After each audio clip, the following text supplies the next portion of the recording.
সম্মানিত খামারি ভাই বোনেরা, আসসালামু আলাইকুম। আমার পেজের পক্ষ থেকে সবাইকে শুভেচ্ছা ও অভিনন্দন।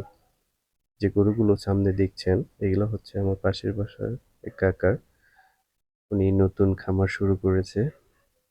আমার যতটুকু শোনা মতে উনি সাতক্ষীরা থেকে এই 10 পিস গরু 5 লক্ষ টাকা দিয়ে কিনে এনেছে এবং যাতায়াতের জন্য আনুষঙ্গিক সব মিলিয়ে আরো 15 থেকে 20 হাজার টাকা খরচ হয়েছে। সবগুলো ষাঁড় গরু। গরুগুলো একটু দুর্বল মনে হচ্ছে। প্রপারলি ট্রিটমেন্ট করলে হয়তো কোরবানি ঈদের সামনে গরুগুলো হাটে তোলা সম্ভব, যদি সঠিক যত্ন করা যায়।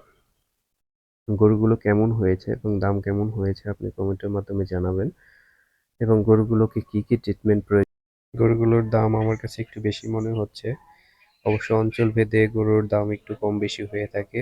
আমার জানা মতে পঞ্চগড় বা খুলনা সাতক্ষীরার ওদিক দিয়ে গরুর বাজার একটু কম, কিন্তু উনি একটু চড়া মূল্য দিয়ে গরুগুলো কিনেছে। যাই হোক, সব মিলিয়ে আল্লাহ যেন ওনার মনের আশা পূর্ণ করে, আল্লাহ যেন ওনার সবগুলো গরুকে সুস্থ স্বাভাবিকভাবে বেড়ে ওঠার তৌফিক দান করে, আম, এবং খামার করে যেন উনি লাভবান হতে পারে সেই কামনা করি।